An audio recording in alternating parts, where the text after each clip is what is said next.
వృషభ రాశి ఫలితాలు 21 ఏప్రిల్ నుండి 21 మే వరకు. వీరు విద్యార్థులుగా ఉన్నప్పుడు లేదా జీవితంలో ఏదో ఒక స్టేజీలో ప్రేమలో పడతారు. స్టడీస్ టైంలో ప్రేమలో పడినట్లయితే విద్య ఆటంకాలు ఏర్పడతాయి. అదే జీవితంలో ఏదో ఒక స్టేజీలో ప్రేమలో పడినట్లయితే ధన నష్టం. కావున స్త్రీలతో సంబంధాల విషయంలో వీరు ముందు నుంచి జాగ్రత్తగా ఉండాలి. వీరు జనరల్గా కూల్గా కామ్గా ఉన్నప్పటికీ కోపం వస్తే మాత్రం రెచ్చిపోతారు. అవతలి వారు ఆ కోపాన్ని భరించడం చాలా కష్టం. అయితే ఆ కోపం ఉండేది కాసేపే అయినా దాన్ని ఎవరూ సహించలేరు.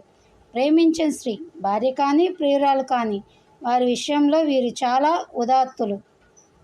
చిన్నపిల్లల్లా వారు చెప్పింది వింటారు. వారి కోసం ఎంతైనా ఖర్చు చేస్తారు. రవీంద్రనాథ్ ఠాగూర్, ఆత్రేయ, మాధురి దీక్షిత్ వంటి ప్రముఖులు ఈ రాశిలో జన్మించిన వారే.